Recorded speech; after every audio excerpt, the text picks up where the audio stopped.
नमस्कार, दिन भर की बड़ी खबरों में आपका स्वागत है। मैं हूं आपके साथ अंशिता। आज इस बुलेटिन में बात होगी बंगाल में मचे सियासी बवाल की, अमेरिकी राष्ट्रपति पर हुए जानलेवा हमले की, देखेंगे राघव चड्ढा की कैसे बढ़ती जा रही हैं मुसीबतें, उनकी सबकी सदस्यता खत्म होगी, रद्द होगी, समाप्त होगी। बिहार में क्या बड़ा खेल करने वाले हैं नीतीश कुमार, जानेंगे एनडीए सरकार में कैसे धड़-धड़ बंद हो रहे हैं पेट्रोल पंप, और बुलेटिन के आखिर में बात करेंगे ईरान और अमेरिका के टकराव की। लेकिन दिन भर की तमाम बड़ी खबरों से पहले एक नजर आज की सुर्खियों पर।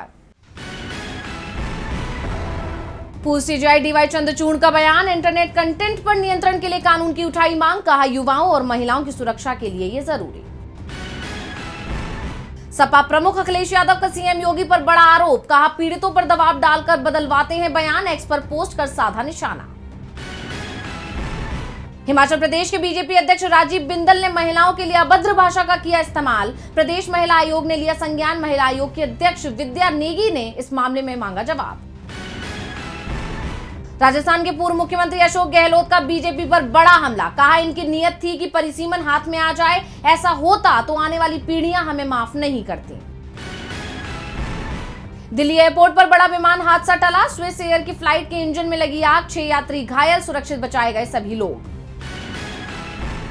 ये तो थी सुर्खियां। अब बात आज की सबसे बड़ी खबर की। पश्चिम बंगाल में अब दूसरे चरण का प्रचार भी कुछ घंटे बाद खत्म होने वाला है। आखिरी समय पर सियासी दलों ने अपनी पूरी ताकत झोंक दी है। खास तौर पर टीएमसी और बीजेपी के बीच जबरदस्त टकराव दिखाई दे रहे हैं। नेताओं का अपनी जुबान पर कंट्रोल नहीं दिख रहा है और इन सब के बीच सीएम ममता ने बीजेपी पर बड़े आरोप लगाए हैं। देखिए रिपोर्ट। पश्चिम बंगाल में दूसरे चरण के चुनाव के लिए प्रचार प्रसार अपने अंतिम फेज में पहुंच गया है। नियमों के तहत कुछ ही घंटों बाद चुनाव प्रक्रिया पर रोक लग जाएगी। ऐसे में अंतिम दौर में सभी चेहरे प्रचार मैदान में दिखाई दे रहे हैं। सीएम ममता बनर्जी ने जहां अपने लिए वोट मांगते हुए भवानीपुर में पदयात्रा की, वहीं अभिषेक बनर्जी ने भी पूर्वस्थली उत्तर से लेकर काटोया तक जनसभाएं की, जिसमें भारी जनसैलाब उमड़ा। टीएमसी के सपोर्ट में आप संयोजक अरविंद केजरीवाल भी बंगाल पहुंचे, जहां उन्होंने गृह मंत्री अमित शाह से लेकर पीएम मोदी तक सबको घेरा और कहा कि मोदी ईमानदारी से चुनाव नहीं जीत सकते। उनके 3 दोस्त हैं, ईडी, सीबीआई और ज्ञानेश कुमार। उन्होंने कहा, बंगाल ये पूरा का पूरा चुनाव जिस तरह से अमित शाह जी ने और मोदी जी ने एसआईआर का इस्तेमाल करके वोट कटवाए हैं, ये पूरा चुनाव एसआईआर के इर्द गिर्द लड़ा जा रहा है। पूरा बंगाल जनतंत्र को बचाने के लिए बीजेपी और अमित शाह जी और मोदी जी को इसका जवाब देगा और उनको पूरी तरह। वहीं तेजस्वी यादव ने भी टीएमसी उम्मीदवारों के समर्थन में ताबड़तोड़ रैलियां और रोड शो किए। इसका एक वीडियो उन्होंने अपने सोशल मीडिया पर भी शेयर किया है, जिसमें वो बीजेपी को झूठी पार्टी करार देते हुए सुने जा सकते हैं। देखिए ये वीडियो। बीजेपी का मतलब ही है बड़का झूठा पार्टी। मोदी जी जो है वो झूठ बोलने के फैक्ट। जहां टीएमसी के सपोर्ट में इंडिया गठबंधन के तमाम दल रैलियां कर रहे हैं, तो वहीं बीजेपी की टॉप लीडरशिप उसकी कमान संभालते हुए दिखाई दी। पीएम मोदी से लेकर गृह मंत्री अमित शाह तक सब प्रचार मैदान में डटे हुए हैं। प्रधानमंत्री ने ठाकुर नगर में जनसभा करने के साथ ही वहां स्थित मथुआ ठाकुर मंदिर के दर्शन भी किए, जिसे उनकी मथुआ समुदाय को साधने की कोशिश के रूप में देखा जा रहा है। आप जानते हैं कि मथुआ समुदाय बंगाल के स्विंग वोटर्स हैं, जिनका 50 सीटों पर बड़ा प्रभाव देखा जाता है, यानी वो निर्णायक भूमिका में दिखाई देते हैं। सभा के दौरान पीएम मोदी ने टीएमसी पर हमला करते हुए कहा, बंगाल को ऐसी सरकार चाहिए जो उसके सामर्थ्य के साथ न्याय कर सके, जो बंगाल के लोगों के सपने पूरे कर सके, और ये काम बीजेपी की सरकार ही कर सकती। तमाम नेताओं के बयानों और इन तीखे हमलों ने इस चुनाव को काफी दिलचस्प बना दिया है। सभी दल अपनी अपनी जोर आजमाइश में जुटे हुए हैं, लेकिन किसकी कोशिशें वोट में तब्दील हो पाती हैं और इस चुनाव में किसकी जीत होती है, ये देखना होगा। बंगाल में घमासान मचा हुआ है। इस बीच अमेरिका से भी बड़ी खबर सामने आ रही है। यहां अमेरिका के राष्ट्रपति डोनाल्ड ट्रंप के कार्यक्रम में फायरिंग हुई है और हमलावर पकड़ा गया है, लेकिन इससे राष्ट्रपति ट्रंप की सुरक्षा पर सवाल खड़े हो गए हैं। क्या है पूरा मामला, देखेंगे रिपोर्ट में। अमेरिकी राष्ट्रपति डोनाल्ड ट्रंप पर एक बार फिर हमले की कोशिश हुई है। उन्हें निशाना बनाते हुए कई राउंड्स की फायरिंग हुई, लेकिन वो बाल बाल बच गए। दरअसल अमेरिका की राजधानी वॉशिंगटन डीसी में स्थित हिल्टन होटल में सालाना व्हाइट हाउस कॉरेस्पॉन्डेंट डिनर आयोजित किया गया, जिसमें राष्ट्रपति ट्रंप के साथ ही उनकी पत्नी मेलानिया ट्रंप और उपराष्ट्रपति जेडी वेंस समेत कई बड़े अफसर शामिल हुए थे। इस दौरान अचानक गोलीबारी की आवाज सुनाई दी, जिससे अंदर मौजूद लोगों में भगदड़ मच गई। फायरिंग की आवाज सुनते ही सुरक्षा बलों ने तुरंत डोनाल्ड ट्रंप को मेज के नीचे छिपा दिया और अधिकारियों को भी सुरक्षित जगह पर पहुंचाया।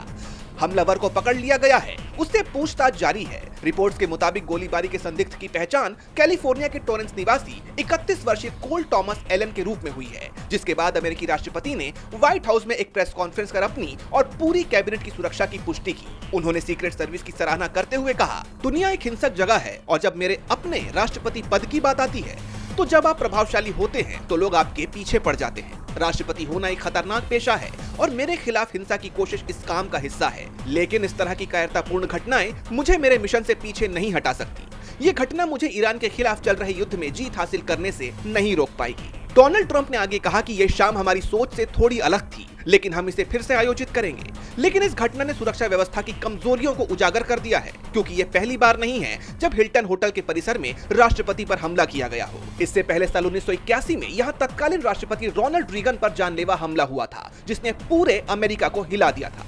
अब करीब 45 साल बाद फिर इसी होटल में गोलियों की आवाज गूंजी है, जब राष्ट्रपति डोनाल्ड ट्रंप वहाँ मौजूद थे। सवाल ये भी उठ रहे हैं कि क्या इस घटना का ईरान से कोई कनेक्शन है। फिलहाल मामले की जांच जारी है। ट्रंप की जान लेने की कोशिश फेल हो गई है, लेकिन आम आदमी पार्टी को तोड़ने में बीजेपी कामयाब हो गई है।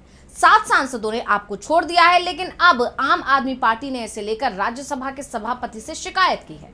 दल बदल विरोधी कानून का सहारा लेते हुए राघव चड्ढा और उनके साथ गए सांसदों की सदस्यता खारिज करने की मांग की है। देखिए रिपोर्ट। आम आदमी पार्टी ने अपने 7 बागी राज्यसभा सांसदों के खिलाफ सख्त कदम उठाया है।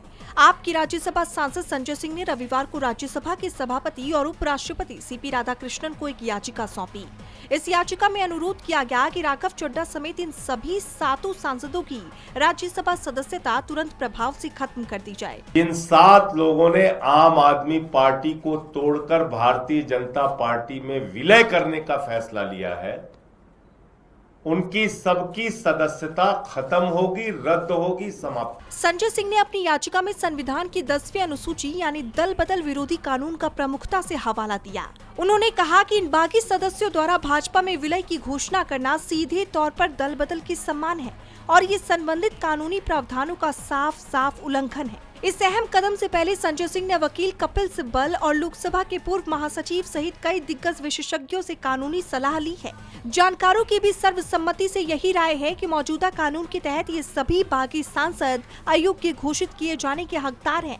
आप सांसद ने दावा किया कि दल बदल विरोधी कानून के प्रावधानों के मुताबिक राज्यसभा हो या लोकसभा, किसी भी सदन में किसी अलग गुट को कानूनी मान्यता नहीं दी जा सकती, भले ही उस बागी गुट में 2 तिहाई सदस्य ही क्यों न शामिल हो। उन्होंने इन सांसदों के भाजपा में जाने को पूरी तरह असंवैधानिक और गैर कानूनी करार दिया है। उन्होंने जोर देकर कहा कि पार्टी सुप्रीम कोर्ट के पुराने ऐतिहासिक फैसलों के आधार पर इस कानूनी लड़ाई को पूरी मजबूती के साथ लड़ेगी। उपराष्ट्रपति से इस संवेदनशील मामले की जल्द से जल्द सुनवाई करने का अनुरोध किया गया है। संजय सिंह ने इसे जनता के जनादेश का अपमान बताते हुए कहा कि इन सदस्यों को आम आदमी पार्टी ने चुना था। अब दल बदल कर उन्होंने भारत के संविधान और पंजाब की जनता के साथ एक बहुत बड़ा धोखा किया है। अब इस मामले में आगे क्या कुछ होता है ये देखना होगा। राज्यसभा सभापति के फैसले पर अब सभी की नजरें हैं कि वो क्या करेंगे। राघव और उनके साथ गए सांसदों की सदस्यता को खारिज करेंगे या फिर जो शिकायत आम आदमी पार्टी ने की है उसे ही खारिज कर देंगे। नजरें अब उनके फैसले पर हैं। वहीं नजरें बिहार पर भी लगी हुई हैं। यहाँ सम्राट चौधरी अपनी कैबिनेट का विस्तार नहीं कर पा रहे हैं और इन सब के बीच नीतीश की अचानक बढ़ी सक्रियता ने मामला और बिगाड़ दिया है। देखिए रिपोर्ट। बिहार की राजनीति में इन दिनों जबरदस्त हलचल है। पूर्व मुख्यमंत्री नीतीश कुमार अब एक नई और बेहद सक्रिय भूमिका में नजर आ रहे हैं। मुख्यमंत्री की कुर्सी छोड़ने के बाद उनका पूरा ध्यान अब जेडीयू संगठन को मजबूत करने पर टिका हुआ है। रविवार को जेडीयू दफ्तर में जो नजारा दिखा वो इसी बदली हुई रणनीति का हिस्सा माना जा रहा है। नीतीश कुमार 26 अप्रैल की सुबह अचानक जेडीयू प्रदेश कार्यालय पहुंच गए। उनके साथ बिहार के दोनों डिप्टी सीएम विजय कुमार चौधरी और विजेंद्र प्रसाद यादव भी मौजूद थे। मौका था भामाशाह जयंती समारोह का। संगठन के साथ साथ नीतीश कुमार की नजर सरकार की स्थिरता पर भी है। सियासी गलियारों में चर्चाएं तेज हैं कि 10 मई तक मंत्रिमंडल का विस्तार हो सकता है। दरअसल नीतीश कुमार ने हाल ही में नए सीएम सम्राट चौधरी से करीब 20 मिनट तक अहम मुलाकात की थी। माना जा रहा है कि इस बैठक में नए मंत्रियों के नामों और जाति समीकरणों पर अंतिम मुहर लग चुकी है। पूर्व डिप्टी सीएम विजय कुमार सिन्हा का उज्जैन जाना और महाकाल की भस्म आरती में शामिल होना भी चर्चा का विषय है। इस बार दोनों डिप्टी सीएम पद जेडीयू के पास होने के कारण समीकरण बदल चुके हैं। नीतीश कुमार ने पहले ही साफ कर दिया था कि वो बिहार में रहकर ही सरकार के कामकाज पर नजर रखेंगे। जेडीयू दफ्तर की उनकी सक्रियता और सीएम आवास पर रणनीतिक बैठकें साबित करती हैं कि वो किंग मेकर और मार्गदर्शक जैसी दोनों भूमिकाओं में पूरी तरह एक्टिव है। सरकार भले ही अब सम्राट चौधरी चला रहे हों, लेकिन बिहार की सियासत का केंद्र आज भी नीतीश कुमार ही बने हुए हैं। सम्राट चौधरी की सरकार बनते ही मुश्किल में फंस गई है। वहीं राहुल गांधी भी बीजेपी की परेशानी बढ़ाते दिखाई दे रहे हैं। उन्होंने छात्राओं से मुलाकात की है और इसका वीडियो पोस्ट किया है जिसमें वो उनकी समस्याओं पर बात करते दिख रहे हैं। देखिए रिपोर्ट। कांग्रेस सांसद राहुल गांधी ने हाल ही में दिल्ली विश्वविद्यालय और गार्गी कॉलेज की छात्राओं के साथ एक अनौपचारिक बातचीत की, जिसका उद्देश्य युवा पीढ़ी की राजनीतिक आकांक्षाओं और उनकी चिंताओं को समझना था। इस मुलाकात के बाद राहुल गांधी ने सोशल मीडिया पर तीखा हमला बोलते हुए कहा, गार्गी कॉलेज और दिल्ली यूनिवर्सिटी की छात्राओं से मिलकर वाकई बहुत अच्छा लगा। दो बातें साफ हैं, जादूगर के खेल खत्म हो चुके हैं, युवा भारत उसकी असलियत देख सकता है। जेन जी, आज की युवा पीढ़ी हमारा भविष्य है और इसमें महिलाएं आगे बढ़कर नेतृत्व करेंगी। हमारा कर्तव्य है कि हम उनके लिए हर रास्ता खोलें। हमारे देश का भविष्य सुरक्षित हाथों में है। छात्राओं के साथ हुई इस चर्चा में कई गंभीर और ज्वलंत मुद्दे उभर कर सामने आए। छात्राओं ने महिला आरक्षण विधेयक को केवल एक राजनीतिक स्टंट करार दिया। उनका मानना है कि ये वास्तविक सशक्तिकरण के बजाय केवल सत्ता के समीकरणों को बदलने का एक जरिया है। राहुल गांधी ने इस पर सहमति जताते हुए कहा कि महिलाओं को संस्थानों में केवल टोकन के रूप में नहीं बल्कि वास्तविक निर्णय लेने वाली शक्ति के रूप में शामिल किया जाना चाहिए। आज के टाइम पे वुमेन्स को जिस तरीके से एक सिर्फ सिंबल बना के रखा गया है, आई थिंक पार्टीज के अंदर, आपने जैसे भी पार्लियामेंट सिस्टम जो लोकसभा सिस्टम जो हमारा चल रहा है अभी, अगर हम आपसे पूछे कि आपका सपनों का भारत कैसा दिखता है, वुमेन्स का उसमें क्या रोल है, क्या पोजीशन है, और क्या आप इस बात को मानते हैं कि पार्टीज जो है वुमेन्स को सिंबॉलिकली रूप से सिर्फ देखती है, उनको पावर नहीं देती है डिसीजन मेकिंग के? सच है, बट हमारी पार्टी कम करती है। सिंपल मेरे लिए शिवा शक्ति की फिलॉसफी है। मेरे लिए both male and female should have equal space, and I actually believe from experience जो महिलाओं की शक्ति है, इफेक्टिवनेस है, वो एक्चुअली मेल से बेहतर है, is more effective. So I feel that the more you empower women in India the better it is. I am more biased towards empowering women than I am towards men. चर्चा के दौरान मणिपुर संकट पर गहरी चिंता व्यक्त की गई। राहुल गांधी ने इसे विभाजनकारी राजनीति का नतीजा बताया और जोर दिया कि सरकार की इच्छा शक्ति से वहां शांति बहाल की जा सकती है। राहुल गांधी ने कहा कि भारतीय शिक्षा प्रणाली को एक तरफा विचारधारा के चंगुल से मुक्त करना होगा। उन्होंने दलित, ओबीसी और अल्पसंख्यक समुदायों के इतिहास को मुख्य धारा की शिक्षा में शामिल करने की आवश्यकता पर बल दिया। इस मुलाकात ने यह साफ कर दिया है कि आज की जेन जी पीढ़ी राजनीति में हिंसा और नफरत के बजाय समानता और सुरक्षा चाहती है। राहुल गांधी ने छात्राओं को सक्रिय राजनीति में जुड़ने का निमंत्रण देते हुए कहा कि देश का भविष्य इन निडर महिलाओं के हाथों में सुरक्षित है। ये संवाद दर्शाता है कि आगामी चुनावों में युवाओं और महिलाओं के मुद्दे कांग्रेस के केंद्र बिंदु रहने वाले हैं। राहुल बीजेपी की परेशानी बढ़ाते दिखाई दे रहे हैं, वहीं ईरान जंग ने देश की परेशानी बढ़ा रखी है। मोदी सरकार भले ही दावा कर रही हो कि डीजल पेट्रोल की कोई कमी नहीं है, लेकिन हकीकत एनडीए शासित राज्यों में ही दिख रही है। गुजरात से तस्वीरें सामने आ रही हैं कि लोग वहां से इसलिए घर लौट रहे हैं क्योंकि डीजल पेट्रोल की कमी हो गई है, और अब आंध्र प्रदेश में पेट्रोल पंप बंद होने की खबरें भी सामने आ रही हैं। देखिए रिपोर्ट। एक तरफ केंद्र सरकार दावा कर रही है कि देश में पेट्रोल और डीजल की कोई कमी नहीं है, वहीं दूसरी तरफ आंध्र प्रदेश की सड़कों पर गाड़ियों की लंबी कतारें इन दावों की पोल खोल रही है। केंद्र में बीजेपी की प्रमुख सहयोगी टीडीपी के शासन वाले राज्य आंध्र प्रदेश में हालात बेकाबू हो गए हैं, जिसे लेकर मुख्यमंत्री एन चंद्रबाबू नायडू को आपात बैठक बुलानी पड़ी। दरअसल आंध्र प्रदेश के 4,510 पेट्रोल पंपों में से 421 अस्थायी रूप से बंद हो चुके हैं। राज्य सरकार का कहना है कि ये सिर्फ पैनिक बाइंग यानी घबराहट में की गई खरीदारी का नतीजा है। लेकिन सवाल ये है कि अगर सरकार स्टॉक भरपूर होने का दावा करती है तो आपूर्ति में ये रुकावट आई ही क्यों? विपक्ष और राजनीतिक जानकार अब मोदी सरकार को उसके दावों पर घेर रहे हैं। सवाल है कि जब केंद्र कहता है कि स्टॉक पर्याप्त है तो आंध्र में आपूर्ति 10% बढ़ने के बावजूद पंप खाली क्यों हो रहे हैं? एक तरफ सरकार हॉर्मुज स्ट्रेट के तनाव को वैश्विक संकट बता रही है तो दूसरी तरफ घरेलू स्तर पर सब कुछ सामान्य होने का दावा कर रही है। ये हालात तब है जब चंद्रबाबू नायडू केंद्र सरकार के सहयोगी हैं। अपने ही सहयोगी के राज्य में ऐसी किल्लत सरकार की प्रबंधन क्षमता पर सवालिया निशान लगाती है।